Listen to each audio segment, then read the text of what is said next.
Hello friend, શિક્ષણની દુનિયામાં આપ સૌનું હાર્દિક સ્વાગત છે. આજે આપણે જે લોકોએ સીસીઈની એક્ઝામ દઈ દીધી છે તેને હવે મેઇન ફોકસ કરવાનું છે અમદાવાદ મહાનગરપાલિકાની સહાયક જુનિયર ક્લાર્કની એક્ઝામની. હવે સહાયક જુનિયર ક્લાર્કમાં કેટલું વેઇટેજ હશે અને કઈ રીતે તમે એક્ઝામ પાસ કરી શકશો તેની વાત કરીએ. તો સૌ પ્રથમ જોઈએ તો general knowledge, history of Gujarat, geography of Gujarat, art and culture, constitution of India, current affair, environment, general administration and general scheme, government scheme. તેનું 20 માર્કનું વેઇટેજ રહેશે, 20%.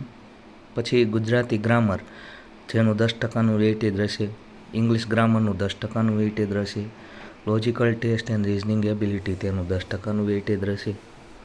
પછી કોમ્પ્યુટરનું 15%નું વેઇટેજ રહેશે અને અમદાવાદ સિટી અને એએમસી એટલે અમદાવાદ સિટીના લગતા પ્રશ્નોનું 15%નું વેઇટેજ રહેશે.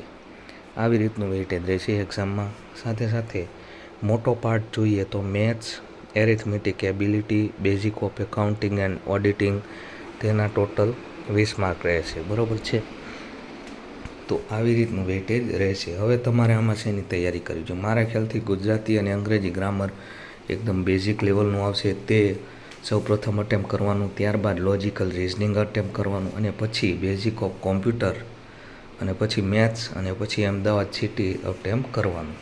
જો આવી રીતે તમે તૈયારી કરશો બરાબર તો આ એક્ઝામમાં તમે પાસ થવા માટે સંપૂર્ણ રીતે એલિજિબલ છો. આ એક્ઝામમાં પેપરનું વેઇટ લેવલ છે તે એકદમ સહેલું આવશે, તે ખાસ ધ્યાન રાખવું. એટલે તે પ્રમાણે તમારે એટેમ્પ કરવાના રહેશે. મેક્સિમમ જેટલા થઈ શકે તેટલા 70+ જાય. 100 માર્કનું પેપર હોય તો 70+ જાય તેવી રીતે અટેમ્પ કરવા. આશા રાખું છું તમને વિડીયો પસંદ આવ્યો. વિડીયો પસંદ આવે તો વિડીયોને લાઇક, શેર અને સબસ્ક્રાઈબ કરવાનું ભૂલશો નહીં.